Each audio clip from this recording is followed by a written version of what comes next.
I've never had the easiest time with turn-based games.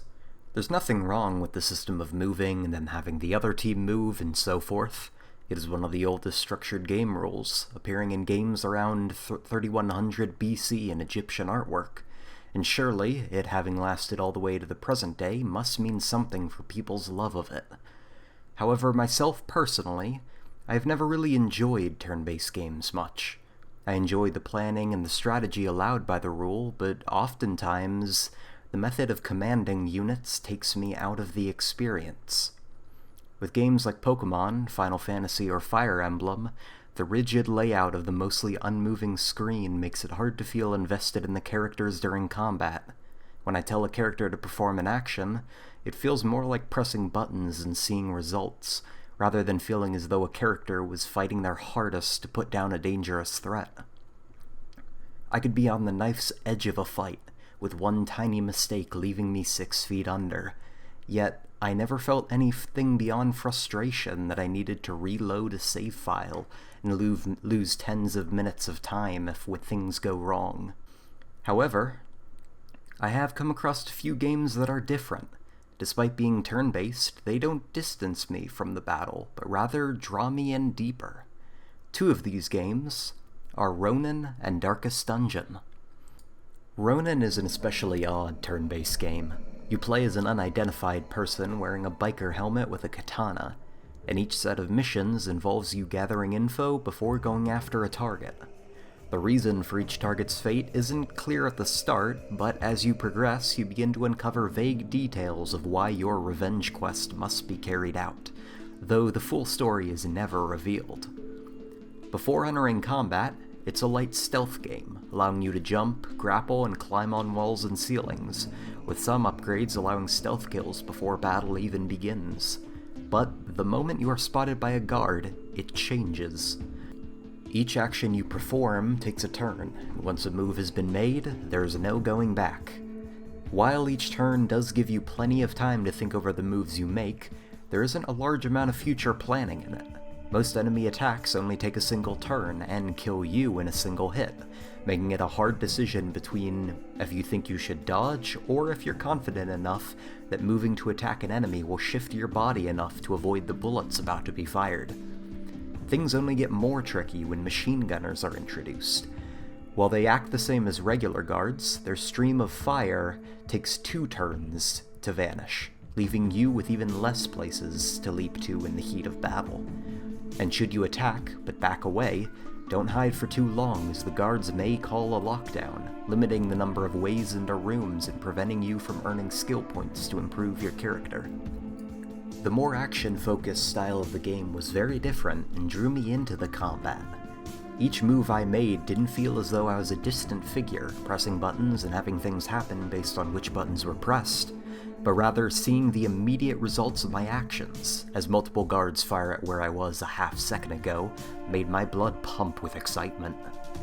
It felt as though I was the hero, each pause in the combat not being a strange pause in the battle that couldn't happen in reality, but a mental slowdown as the biker judges the situation and reacts in a split second to what is coming their way. Each moment felt tense, as while I could see all the incoming attack paths through the warning beams, the larger worry was whether or not I could maneuver around each one while also getting into a position where I could attack an enemy. Each battle takes place in one room of many, and once you clear a room, a checkpoint is made before you enter another. While there is a short loading screen on death, generous checkpoints make a mistake not nearly as frustrating, as you won't lose a large amount of progress like in turn-based games that involve manual saving, if you can save at all during a mission. The more action-oriented focus also allows for use of the environment, as there are windows you can swing through to get the drop on enemies, or small parts of the map you can hide behind to make enemies lose where you are. The samurai enemies are one of the largest threats in the game, as they can kill you if you get close enough to melee them, regardless of what turn it is, unless you strike from behind. It takes 2 hits, one to knock back and stun them, and then another to actually take them down for good. However, clever thinkers might be able to find easier ways to deal with them, by allowing guards to shoot out windows and having the samurai attack towards the empty panel. They can easily throw themselves into another room, getting them off your back, or even out the window, plummeting to their deaths. A battle in Pokemon or Fire Emblem requires extremely careful planning as to what enemies are, what units do they have, what items you have, and the layout of the map in the latter's case. However, Ronin's fast combat style allows people who either don't enjoy or can't think that far ahead to still enjoy the feeling of planning several steps in advance and watching as a strategy unfolds at what feels like lightning speed, yet isn't. Darkest Dungeon has been a long-time favorite game of mine. Having sunk nearly 300 hours into it, I adore every single element of the game, even its bad sides. The game is also turn-based, but unlike Ronin, it is slow and methodical.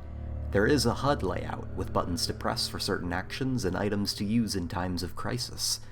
However, it has never felt slow or tedious to play, unlike many others. Having received a letter from your relative, known only as the Ancestor, you are sent to his estate to try and clean up the many horrid messes his abuse of wealth, knowledge, and power have spawned. You yourself are no combatant, instead relying on mercenaries you hire from the stagecoach to fight your battles for you. You need to level them, upgrade skills and gears, and manage their individual personality quirks in order to make sure they come back from each delve into the darkness alive.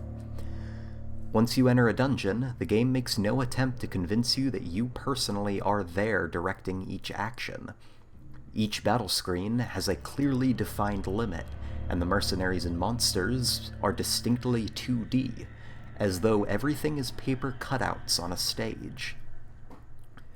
While there is a large list of buttons and windows of stats to sift through, it is the only real static part of the game. Once you select your target and which ability to use, the screen moves to show the mercenary striking the enemy, attempting to block the hit. Combined with powerful booming sound effects, each move doesn't feel like a simple button press and a bar lowers. Each move has weight behind it that grows as more powerful abilities are used. Stuns may not sound like a major blow, but have a solid and dull thump that makes you feel the impact of the blunt weapon against the target's skull. Gunfire has a loud boom on single target hits, while echoing scatter for blanket firing. And when a critical hit lands, a horrid ringing combined with a violent but short-lived screen shake makes the hit feel far more painful, despite the animation itself being unchanged.